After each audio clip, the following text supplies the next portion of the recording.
মার্কিন যুক্তরাষ্ট্রের সাথে সুসম্পর্ক রাখতে চায় সবাই।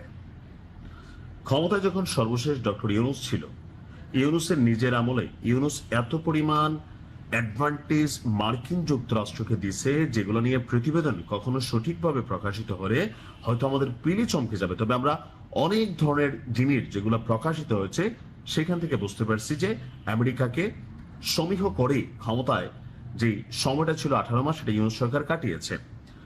আওয়ামী লীগ সরকারের পতনের পেছনে মার্কিন ডিপ স্টেট বা আমেরিকা প্রত্যক্ষ বা পরোক্ষভাবে দায়ী ছিল। প্রথম দিকে আওয়ামী লীগ দাবি করলেও শেষ পর্যায়ে এসে আবারও সেই আমেরিকাকে ভবিষ্যতের গুরু হিসাবে ক্ষমতায় বসার জন্য যে আওয়ামী লীগের পতনের জন্য আমেরিকা দায়ী, এই বক্তব্য থেকে আওয়ামী লীগ সরে আসছে। ক্ষমতায় আছে কি বিএনপি। সো বিএনপির ঘাড়ে কয়টা মাথা যে ভাই আপনি চাইলেই মার্কিন যুক্তরাষ্ট্রের বিরোধিতা করে আপনি ক্ষমতায় থাকবেন, আমেরিকা যে আবার কোনো ডিপ স্টেট পলিসি দিয়ে বিএনপির সরাই দিবে না, এমনি সরকার দুর্বল। সো ভয়টা সবার মধ্যে আছে। এখন প্রশ্ন হচ্ছে, যখন যিনি ক্ষমতায় থাকেন, যখন ডিলগুলো হয়, তখন স্বাভাবিকভাবে এটা নিয়ে বিরোধী দলগুলো বা যারা সমালোচক আছে বা ক্রিটিক আছে তারা কিন্তু সমালোচনা করে। গেল 24 ঘন্টা যাবত যে বিষয়টা খুব বেশি আলোচনায়, যে আন্তর্জাতিক বাজার দরের তুলনায় বেশি দাম দিয়া কেন বাংলাদেশ সরকার যুক্তরাষ্ট্র থেকে অর্থাৎ আমেরিকা থেকে গম কিনলো। আরো কমে তো গম ছিল।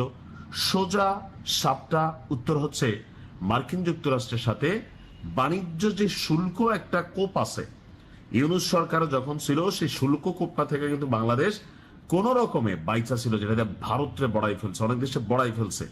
সো সেই যে শুল্ক কোপটা, অর্থাৎ ট্রাম্পের যে পররাষ্ট্র পলিসি অন্যান্য দেশগুলোর সাথে, যে তোমাদের দেশকে আমি শুল্ক দিব, অর্থাৎ আমাদের দেশে যারা ফ্রিতে ফ্রিতে ব্যবসা করো, তোমাদের দেশের উপর আমি বিশাল করের বোঝা চাপাই দিব, সুতরাং তোমরা তোমার দেশে আমার মাল ঢুকতে ট্যাক্স লাগবে, আমার দেশে তোমার মাল ঢুকতে ট্যাক্স লাগবে না, তা হবে না, তা হবে না। এছাড়া আমরাই শুধু তোমাদের কাছ থেকে কিনবো, তোমরা আমাদের কাছ থেকে কিনবা না, তাও হবে না, 2 টাকা বেশি হলেও আমাদের কাছ থেকে কিনতে হবে। এখন সরকারে যারা আছেন তারা যখন সিদ্ধান্ত নিচ্ছেন, অনেক দিক ভাইবা চিন্তা এই সিদ্ধান্তগুলো আসলে নিতে হচ্ছে। কারণ আমেরিকাকে খুশি রাখতে হবে 2 কারণে। প্রথমত, বাণিজ্য যে শুল্ক চাপ আছে, যেটা দিয়ে ভারতে বড়াই ফেলছিল, সেই চাপ থেকে বাংলাদেশ বাইচা আছে। এখন এই চাপটাকে ব্যালেন্স রাখতে হলে অন্য দেশের থেকে 2 টাকা বেশি দামেই সরকারকে কিন্তু আমেরিকাকে খুশি রাখতে হবে। নাম্বার 1, এটাও রাষ্ট্রীয় একটা স্বার্থ। দ্বিতীয় হচ্ছে ক্ষমতা, অর্থাৎ আমেরিকা, আপনি সাম্প্রতিক সময়ে পাকিস্তান বলেন, নেপাল বলেন, শ্রীলঙ্কা বলেন, বাংলাদেশ বলেন, এই যে রাষ্ট্রগুলোতে ক্ষমতার পট পরিবর্তন, সেখানে মার্কিন যুক্তরাষ্ট্রের ডিপ স্টেটের ভূমিকা কি ছিল তা পৃথিবীর সবারই জানা আছে। সেই কারণে যে কোনো সরকার যখন এই রাষ্ট্রগুলোর মধ্যে ক্ষমতায় বসে, তাদের একটা চিন্তা থাকে মার্কিন যুক্তরাষ্ট্রকে খুশি করা। আওয়ামী লীগও কিন্তু এর বাহিরে না। এই মুহূর্তে আওয়ামী লীগও তাদের পতনের জন্য আমেরিকাকে যেভাবে প্রথম দিকে দায়ী করত বা ক্ষমতায় থাকতেও দায়ী করত, এখন কিন্তু ওই জায়গা থেকে সরে আসছে। সো যুক্তরাষ্ট্রও চায় না যে মার্কিন যুক্তরাষ্ট্র তাদের উপর নাখোশ হোক, এক ঢিলে 2 পাখির শিকার হবে। আমেরিকা থেকে গমও কিনা হইলো, বাণিজ্য শুল্কের যে চাপটা আছে সেটাকেও ব্যালেন্স রাখা গেল, পাশাপাশি যে না এই সরকার আমেরিকারও কিছুটা উপকারে আসতেছে। সো তারা তাদের সিস্টেমিকলি কিন্তু ডিলগুলো করছে।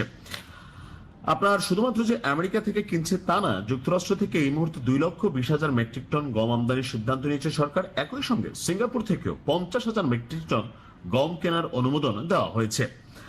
আর গম আমদানিতে সরকারের মোট ব্যয় হবে 1,052,40,94,000 টাকা। আমেরিকা থেকে সরকার টু সরকার চুক্তির আওতায় ধারাবাহিকভাবে গম আমদানি করা হচ্ছে। এর আগে 4টি চালানে প্রায় 2,40,000 মেট্রিক টন গম বাংলাদেশে আসছে। আর চলতি বছরও একই ব্যবস্থায় যুক্তরাষ্ট্র থেকে আরো কয়েক দফায় গম আমদানি করা হয়েছে।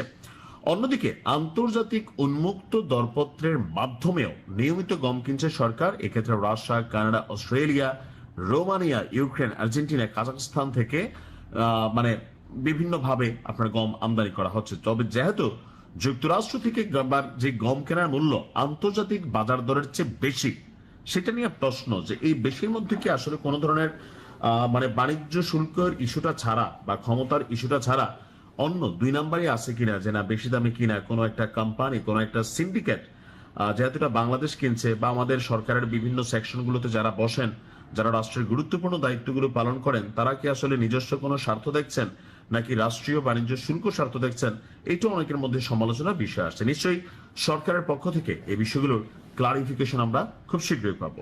ভালো থাকুন,